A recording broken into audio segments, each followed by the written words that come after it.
So there's two 7-year-olds, Josh and Michael, who are both in the same class. Now Josh moved into the area 6 months ago when his family moved in the area. So the moms struck a friendship, and on a Saturday afternoon while visiting each other, the moms realized that Josh and Michael are not playing together.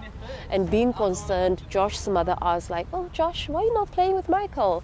And Josh said, "Well Mom, my friend Tom in school doesn't play with Michael, and he doesn't like Michael, so therefore I will not play with Michael either." Interesting.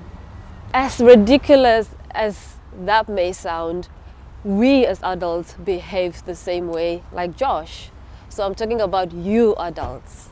So never inherit your friends' enemies as a sign of loyalty.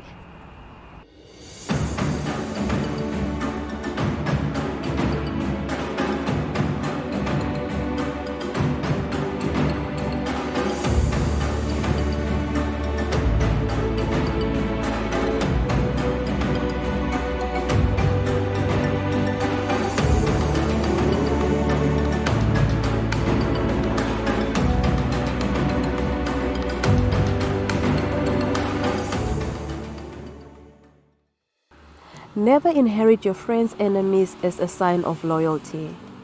If my best friend hates Brenda, in order to show loyalty, should I also dislike Brenda? Well, that's not friendship. Good friendships are built on honesty, and in this case, I have no issues with Brenda.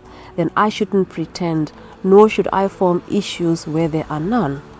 And my best friend should be able to accept that. Remember, be loyal to yourself first. So if you dislike someone, never encourage other people not to like that person.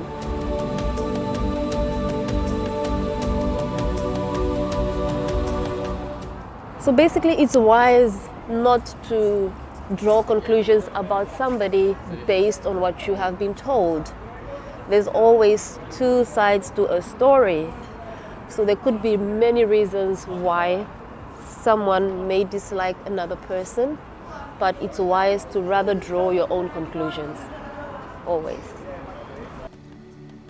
Remember, there's always two sides to a story, and somewhere hidden in the middle of those two sides is the truth. Listening to one side of the story and drawing conclusions on that is unwise.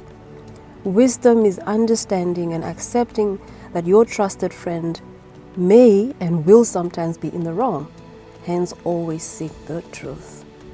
Some of you are quick to jump into battles which does not even concern you. Upuotheka mogwisha ya muthukove nangari wa yorera amimekutwa porwethere wathu mehe nambia sanangoto bye porimana. This is not wisdom. So guys, be careful that you're not being used as an attack dog in other people's battles. Not every battle that you should involve yourself in, please. The person you choose to hate today, without a good reason, is the same person who you may need help from, or who may know someone who can be of help to you in future in your time of need. So be wise, my friends. Let's create connections rather than divisions. So remember, life is long and life has many twists and turns. Everybody has something that you may need tomorrow. Whether it's a beggar in the street, whether it's somebody who is poor, it doesn't matter their pressing circumstance. There's something that you need from everybody tomorrow.